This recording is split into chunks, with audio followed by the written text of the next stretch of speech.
여러분 안녕하세요. 자수로 여는 한문. 오늘은 7번째 시간입니다. 세 글자 해석하는 방법을 공부하고 있습니다. 세 글자 해석하는 방법은 총 5가지가 있는데 그중 마지막 시간입니다.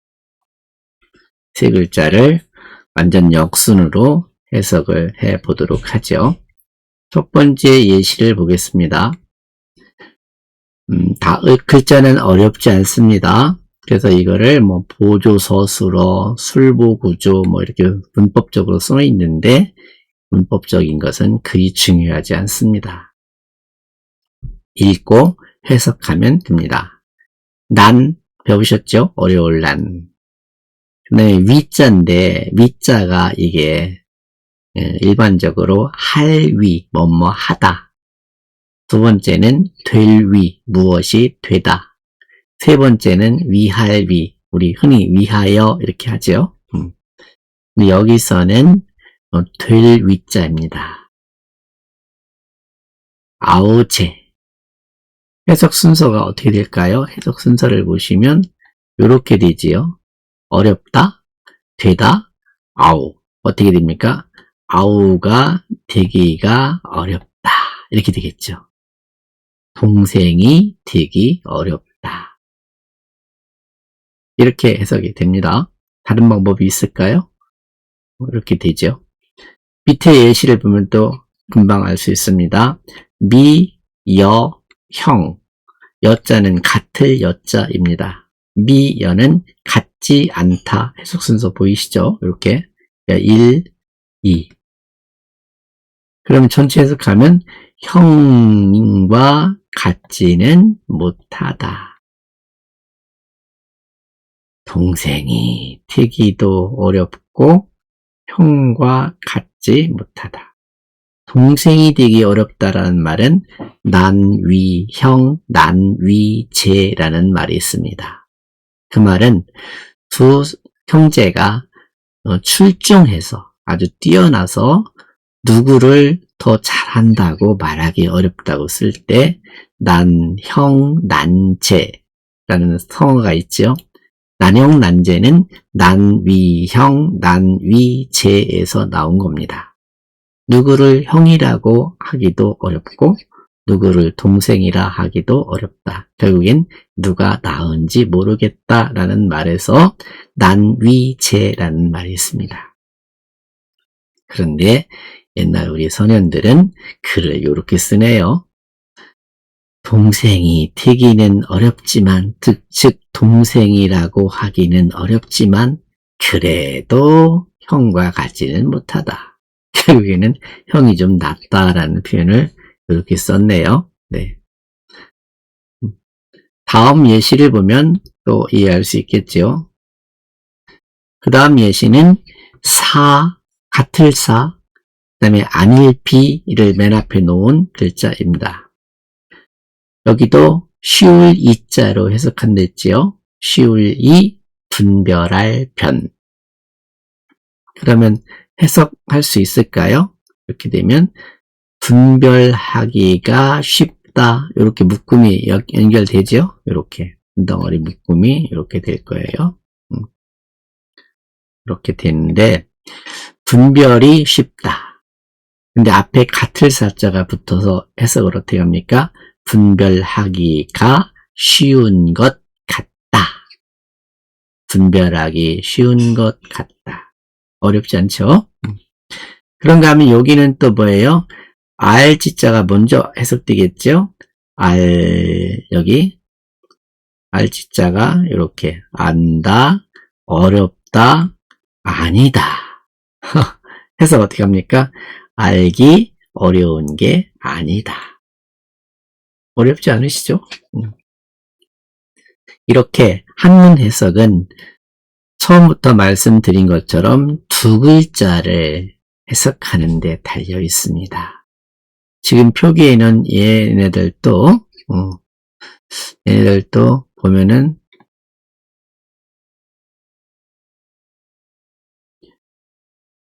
얘네들도 보면 이 덩어리, 요 덩어리, 그 다음에 요 녀석 요렇게 이렇게 놓고 보면 먼저 해석할 게 뭐죠? 뒤에 요 녀석들이죠. 1, 2 그죠? 그러니까 요 덩어리를 먼저 해석하고 요 녀석을 나중에 해석하는 거니까 결국에는 이 일의 패턴이 되는 거예요. 그래서 제일 중요한 해석이 잘 안 된다 하면 1번 강의에서처럼 1, 2로 해석되는지 2, 1로 해석되는지를 명확하게 구분할 수 있으면 좋겠습니다. 다음 패턴을 보죠. 여기는 힘쓸 무자가 왔네요. 그리고 밑에는 경계할 계자가 있네요. 여기는 승, 이길 승, 나을 승. 근데 여기서는 이기다. 이긴다는 것은 상대방을 이긴다. 또는 무엇을 이겨내다. 이렇게 되겠죠. 끝에 있는 글자는 욕심, 욕자예요. 욕심, 욕. 그러면 승욕 두 글자 해석할 수 있을까요? 욕심을 이기다. 욕심 이기기를 힘쓰다. 이렇게 되는 거죠. 그래서 문법적인 설명은 보조서술어가 맨 앞에 오고 뒤에 있는 글자는 술목구조라고 써 있죠. 자, 그러면 그 다음 패턴을 해석해 보자고요. 계식언. 여기는 이제 먹을 식자고 말씀언, 말할 언, 말언자지요. 즉 말을 먹는다. 이거는 자기가 한 말을 꿀꺽 삼킨다라는 뜻으로 거짓말을 식언이라고 하고 약속을 어기는 거. 주로 누구든지 해당되는 말이지만 임금의 말은 바로 법이었기 때문에 군주는 식언을 할 수 없다라는 말이 오래전부터 내려온 말입니다. 요거 해석을 이제 할 수 있으시겠지요? 말 먹는 것을 경계하라. 그런데 요 식언이라는 말을 거짓말이라고 해석을 하면 거짓말을 경계하라. 다시 말하면 순서는 이 녀석이 1번이겠지요? 이 녀석이 1번입니다. 식언, 즉 식언을 경계하라. 이렇게 되는 거죠. 여기는 승욕을 힘쓰고 욕망, 욕심 이겨내기를 힘쓰고 자기가 한 말을 먹는 것을 경계하라. 이런 구조가 되겠습니다. 제가 한번 읽어보겠습니다. 무띠고 무승욕하고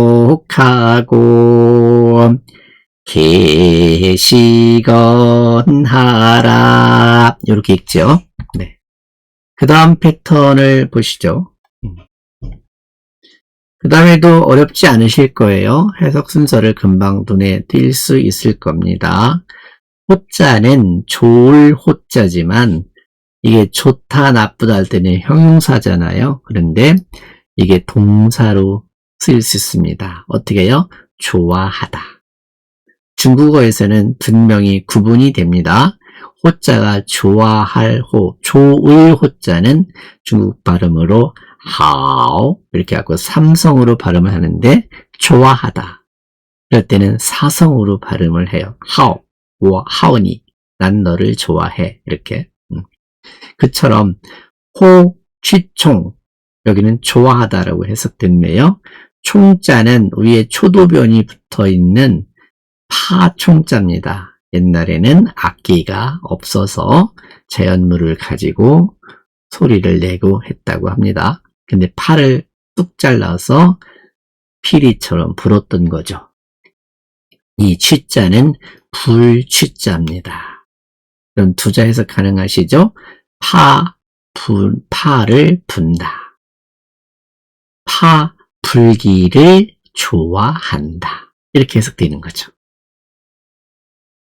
언뜻 볼 때는 좋아하다라는 동사와 부은다라는 동사가 겹쳐 있는 것처럼 보여요.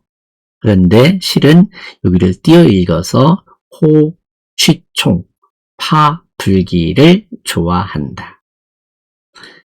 밑에 구절을 보겠습니다. 선자도 이게 착할 선, 잘할 선자로 쓰입니다. 착하다라고 할 때는 우리 선행, 착한 행실 할 때처럼 쓰이지만 여기처럼 쓰일 때는 잘한다 라는 뜻입니다. 기자는 탈기자지요. 죽은 대나무 죽자예요. 그럼 뭐예요? 대나무 타기를 잘한다. 요즘은 참 이해하기 어려울 수도 있는데 예전에는 놀이기구가 없어서 긴 대나무, 즉 창대나무라고 했죠. 창대를 타고 놀았어요. 다시 말하면 가지런히 사이로 대나무를 끼고서 말 탄다고 하면서 같이 놀았던 놀이가 있었습니다. 그때 나온 구절이죠. 물론 팔을 잘라서 피리를 불던 시대니까 파 불기를 좋아하고 대나무 타기를 잘한다. 이해될 수 있죠? 한번 읽어보겠습니다. 오취총하고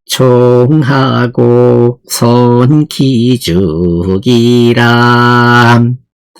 네, 다음 예시를 보겠습니다.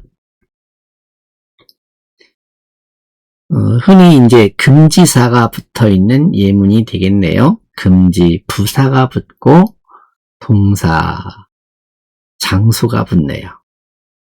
이 구절을 통째로 이어두면 참 좋습니다. 막, 승, 목. 결국엔 여기에 막이라고 하는 부정사가 붙어 있어요. 물이라는 부정사가 붙어 있어요. 근데 요 막자와 물자는 금지라고 하지만 이건 이제 뭐뭐 하지 말아라 라고 하는 금지부사입니다. 승목이라고 쓸 때 이렇게 사실은 나무에 오르다, 우물가에 임하다 이렇게 되는 거잖아요. 거기에 앞에 막 뭐뭐 하지 말아라. 이건 절대 금지입니다. 나무에 오르지 말아라. 왜? 떨어질까 무섭잖아요. 우물가에 다가가지 말아라. 우물가에 임하지 말아라. 지금은 수도니까 우물이 무섭지 않지만 예전에는 이렇게 둥그렇게 우물을 파지요. 거기에 이렇게 가로 막대를 놓고 이렇게 세로 막대를 놓았던 거예요. 이렇게. 네. 그리고 여기 둘레는 그렇게 높게 하지 않았어요. 왜냐하면 물이 샘솟아서 넘쳐나가야 되기 때문에. 예전에 물을 푸거나 할 때는 여기다가 발을 양쪽에 이렇게 걸쳐놓고 가운데로 타레박을 넣어서 물을 펐던 거죠. 여기서 우물정자가 나온 게 보이시죠?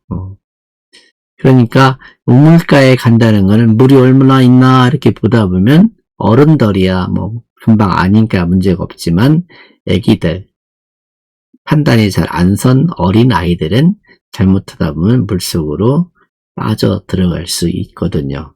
그래서 옛날 어른들은 우물가에 가지 마라 라고 하는 그런 말씀을 자주 하셨던 거죠. 이해되셨습니까? 제가 한번 읽어보겠습니다. 막승목. 여기 이제 띄읽기를 사실은 앞에 여기 부정사 앞에 끈을 읽어도 되고 막승목하라 이렇게 읽어도 됩니다. 사실 근데 일반적으로 저는 앞에 끊어서 읽습니다. 막승목, 목에 오르는 것을 하지 말고 이렇게 읽거든요. 물임정, 물임정, 여긴 띄어쓰기가 잘못됐네요. 네. 자, 이제 마지막 구절입니다. 무, 힘쓸 무자고 과자는 적을 과자예요. 욕심, 욕. 밑에는 경계할 개, 마늘 다, 말할 언. 무, 과, 욕. 보이시죠? 해석 순서가. 욕심을 적게 하려고 힘쓰고, 욕심에 의해서 많은 아픔과 어려움이 따라오죠. 욕심을 적게 하려고 힘써라. 말이 많은 것을 경계하라. 말을 많이 하면 좋아할 사람 별로 없지요. 특히 뭐뭐 해라 라고 하는 명령투의 말 또는 남의 좋지 못한 말을 많이 하면 좋아할 사람 없죠. 좋은 말을 많이 해도 듣기 싫은 것이 사람의 심정인데요. 네. 이렇게 이 해석을 해봅니다. 말이 많은 것을 경계하고 욕심을 적게 가지려고 힘써라. 이렇게 해서 세자짜리 해석 방법을 전부 살펴보는 시간이 되었네요. 끝으로 그 다음 예시를 보면서 정리를 하죠. 이제 3, 2, 1이 어떻게 해석되는지 아시겠지요? 이 문장을 이어두면 돼요. 난 미제, 동생 되기가 어렵다.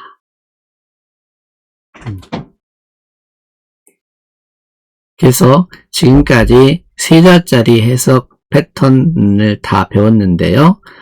첫 번째는 1, 2, 3 순서대로, 두 번째는 1, 3, 2 뒤에 있는 두 글자를 뒤집기, 세 번째는 2, 1, 3 앞에 있는 두 글자를 묶기, 네 번째는 3, 1, 2 뒤에 두 글자를 묶기, 이번처럼 완전 거꾸로 하는 거 3, 2, 1 이렇게 배웠습니다. 근데 3, 2, 1의 핵심 단어들 보시면 이렇게 태도나 명령이나 금지 따위를 나타내는 말들이 주로 쓰이는 패턴이라 하겠습니다. 거꾸로 해석하면 우리말이 됩니다. 다음 시간에는 네 글자짜리 해석하는 방법으로 넘어가겠습니다. 고맙고 감사합니다.